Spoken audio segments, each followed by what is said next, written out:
रोहतक लोकसभा क्षेत्र से सांसद डॉक्टर अरविंद शर्मा ने कांग्रेस पर निशाना साधते हुए कहा कि प्रधानमंत्री नरेंद्र मोदी के कुशल नेतृत्व में भाजपा के सामने कांग्रेस देश प्रदेश में कहीं नहीं टिक पा रही। कांग्रेस पार्टी केवल भ्रष्टाचार, परिवारवाद व जातिवाद तक ही सीमित रह गई है। ऐसे में जनता पूर्ण रूप से भाजपा में अपनी आस्था जता रही है। संसद में सांसदों के निलंबन को लेकर पूछे गए सवाल पर सांसद डॉक्टर शर्मा ने कहा कि इससे सरकार का कोई लेना देना नहीं है। नियमों के मुताबिक गलत आचरण पर सांसदों का निलंबन होता है। इस मुद्दे को उठाकर विपक्ष केवल अपनी जेब मिटा रहा है। डॉक्टर अरविंद शर्मा बहादुरगढ़ में दिल्ली रोड स्थित दिल्ली अस्पताल के हृदय एवं फेफड़े रोग निदान यूनिट का शुभारंभ करने पहुंचे थे। यहां पहुंचने पर उनका दिल्ली अस्पताल के निदेशक डॉक्टर श्रवण बंसल व डॉक्टर राजरानी बंसल ने अभिनंदन किया। डॉक्टर अरविंद शर्मा ने पत्रकारों से बातचीत करते हुए कहा कि मोदी सरकार ने अंग्रेजों के समय के कई काले कानूनों को रद्द किया और उनमें बदलाव करते हुए देश की सुरक्षा के लिए सख्त कानून लागू किए। आतंकवाद के खिलाफ मोदी सरकार का नया कानून न केवल आतंकवाद का खात्मा करेगा बल्कि लोगों में सुरक्षा की भावना को भी जागृत करेगा।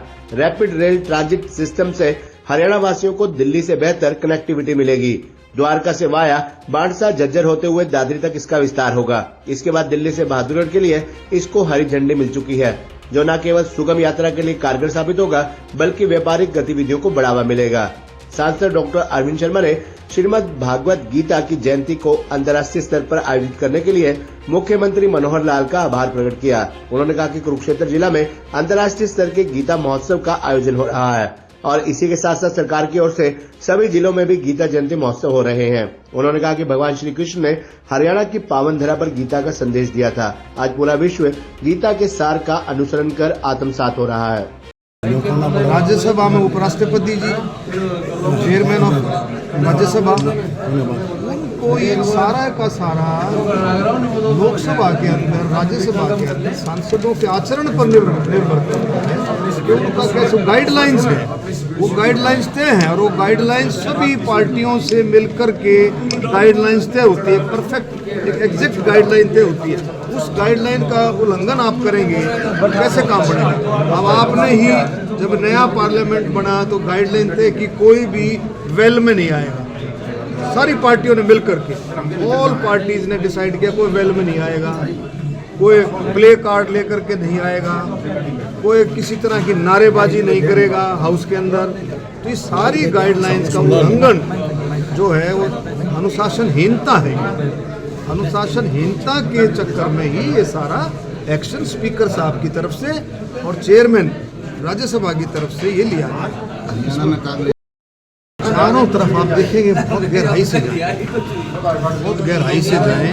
आप देखो कितने कानून बदल करके भारतीय जनता पार्टी ने, पुराने कानूनों में देखो आप कितना पुराने कानूनों में कितनी कमियां थी।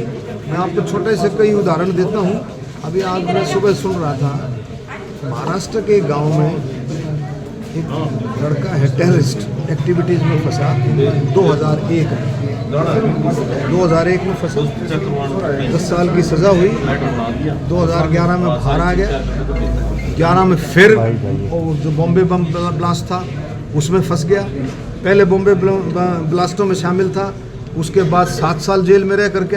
तो कानून इतना लचर कानून था। अब जो है आतंकवादियों के खिलाफ जो कार्रवाई का जो सख्त जो प्रोविज़न बनाया है, उससे आप देखेंगे बहुत सारे चेंजेस जो है भारतीय जनता पार्टी मोदी जी के नेतृत्व में बहुत सारे बदलाव आ रहे हैं। तो मैं ये कहूँगा कि देखो कांग्रेस भारतीय जनता पार्टी के सामने, मोदी जी के सामने कहीं स्टैंड नहीं करती। कांग्रेस सिर्फ भ्रष्टाचार, परिवारवाद, वही अब भी वही है, जातिवाद, वही उसी डर्रे पर कांग्रेस चल रही है, उससे बाहर नहीं है।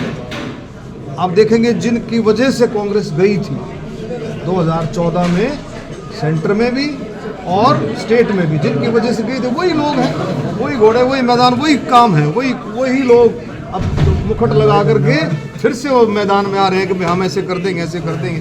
कुछ नहीं, लोग सुनने वाले लोगों ने बिल्कुल मन बना रखा है केंद्र में भी और हरियाणा में भी कि भारतीय जनता पार्टी जो है वही देश को और स्टेट को संभाल सकती है। बहुत खुशी की बात एक और हुई है, पर ये भी लिखा कि सरकार ने द्वारका से जी bullet बांडसा via Badsa mean AIIMS के आगे से होते हुए द्वारका वाया बाड़सा झज्जर होते हुए दादरी के लिए सर्वे को मंजूरी दे दी है। RRTS rapid rail transit system उसको मंजूरी दे दी है, हरियाणा सरकार ने उसको मंजूरी दे दी है, नंबर 1। और जो हमारा दिल्ली से भादरगढ़ का है RRTS, वो सेकंड फेज में एक किस्म से मंजूर है, सुन लो, और उसका भी सर्वे बहुत जल्दी शुरू हो जाएगा।